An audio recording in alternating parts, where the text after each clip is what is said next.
Hello, hello, and welcome back. I just wanted to hop on and do a quick energy update. It's been a minute, a few days. And so with that, I thought it could be a good time to reconvene. Now, before I turned on the camera, I rolled the dice to kind of get a sense of what we were going to talk about here today. And what availed itself was Gemini, the 6th house, and Pluto. So once again, a theme that we seem to bump into here, the stories that we tell ourselves at work and how they're transforming, or how we are transforming the way in which we communicate, right, at work. A couple of different themes here. So we'll just take a quick look at how we're showing up, our current energy, opportunity, challenge, outcome, what we might not see coming, and a little bit of advice. Hope you've been doing well. Spring is almost here. And I think we're all ready for it. Okay, what messages do we need?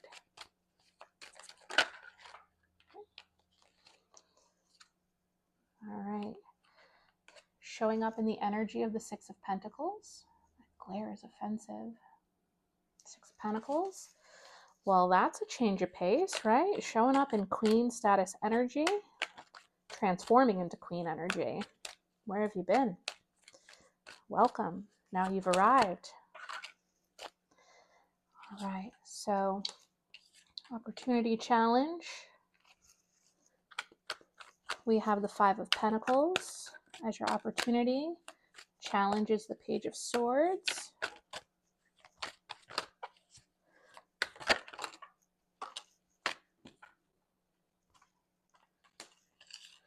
Outcome.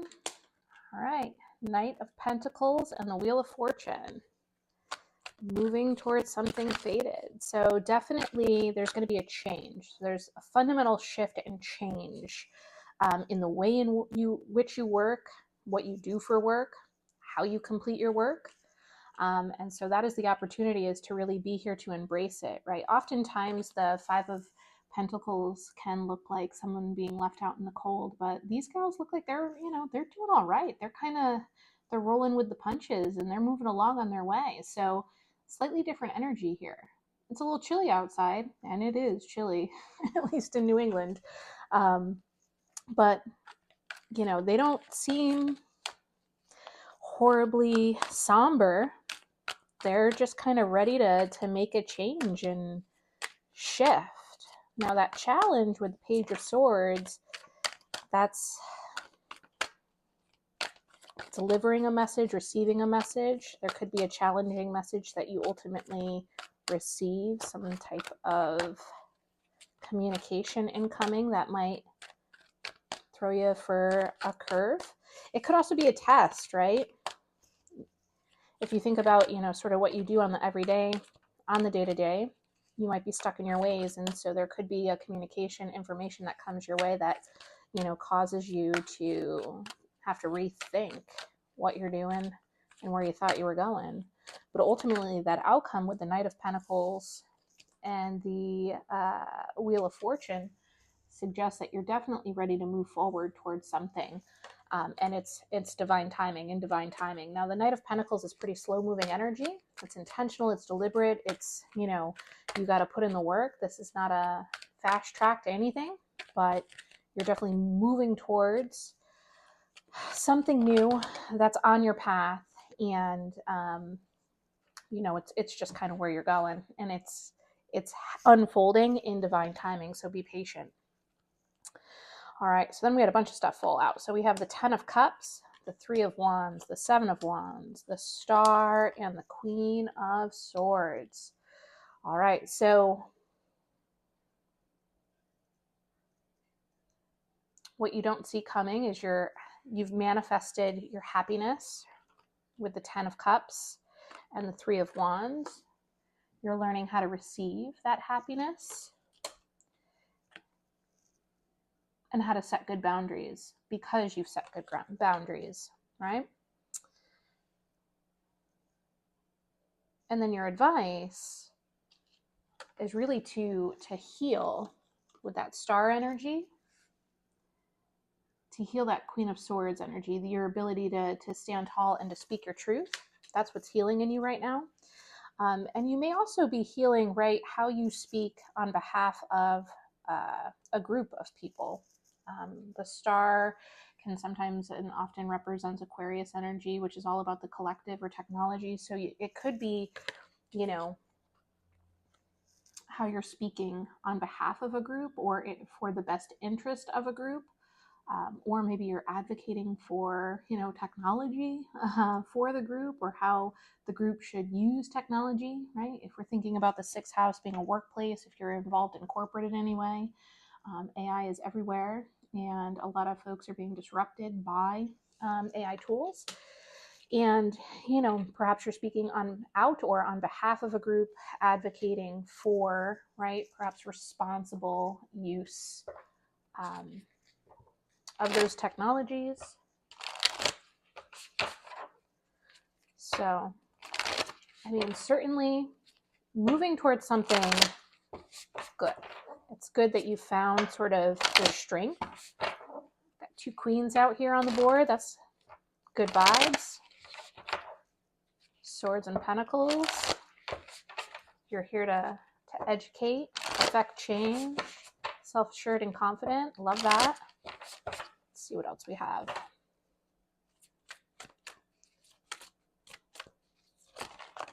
All right. So we have power and boundaries, right? So that kind of reiterates what we have going on here. You might be speaking up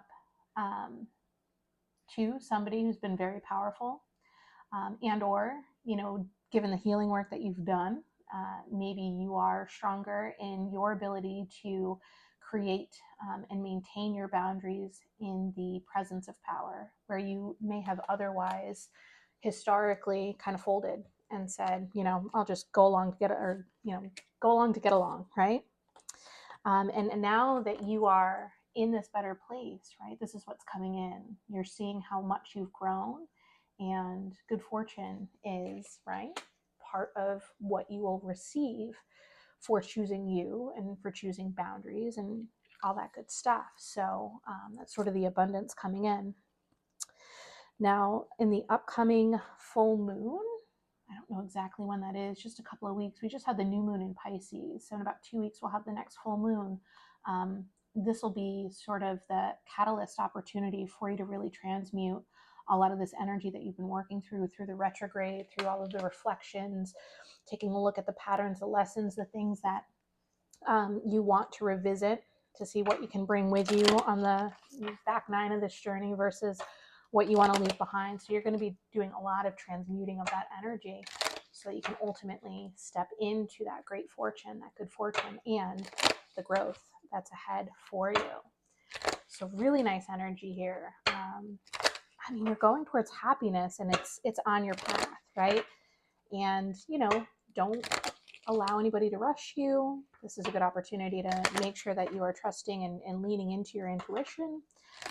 But it's time for a change. And I think you see that. And you're ready for it. So there's communication coming in about what's going on the day-to-day. And it's going to open the door for significant transformation for you. So, you know, whatever the past 10 years has looked like, the next 10 is going to look different. Hopefully that is something that you're ready for and you feel good about. Any other information that wants to come through for our reading today? What does the collective need to know? Oh, yes. All right. So there's somebody here who's going to try and trick you and take you off your path. So again, all the energy that we've talked about, this is good vibes, high vibes. Now with any good high vibe, there's also a low vibe. So beware of a sneaky person, as we find oftentimes, who might, you know, try to tempt you into cheating yourself or not pursuing this new path that's being, you know, presented to you, not following your destiny and your fate. That Knight of Pentacles to the Wheel of Fortune, they might want to trip you up and take you off of that path.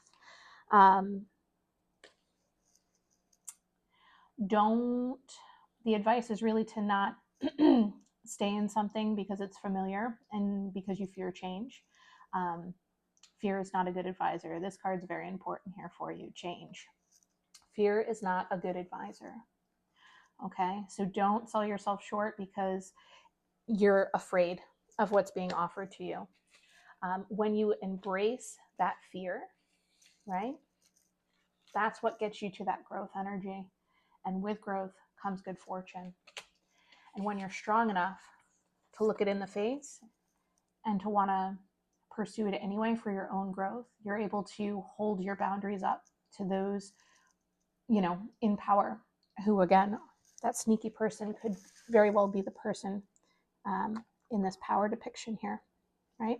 That person is trying to get you to sell yourself short so that they can keep you small. And so you don't reach your full potential, but you're gonna, because it's divine timing. And you're the one who's gonna walk towards it. In fact, you've been walking towards it for quite some time, right? You're nearing it. This Knight of Pentacles is slow. You've been doing a lot of inner work and healing to get yourself ready, and divine timing is availing itself. And so don't give up. You're at the finish line. Like, your life is about to transform. After all of the internal work and healing that you've been doing, embrace that. That's what's up. Don't let somebody sneaky try and tempt you back into something that feels familiar. That's right. If you fall into those traps, it's all about your mindset, and you're being asked to look at things through a different lens. Find a different mindset. Find a different perspective. It's so easy to fall back into a pattern because it's familiar and we know it, even though we know it sucks, right? Like, too often we stay with what we know and what's comfortable. Just, it's like the devil you know is better than the devil you don't know. Now is a time that we're done with that, right? We're done with that. Pluto is in Aquarius. We're transforming things everywhere. Look at the place in your chart where this exists. For me, it's the 11th house of hopes, wishes, dreams, extended networks, technology, right? That's all transforming for me. Where does that sit for you? But it's time to heal. It's time to heal those fears and to embrace our inner Queen of Swords, who is very clear-cut, who is not reacting emotionally, who has transmuted, right, that energy of fear into power, and she's ready to speak her truth and to run after that destiny. So I love this vibe. I love the work that you've done, this Mercury retrograde, and keep cooking. Keep cooking. All right, thanks for being here. We'll see you next time.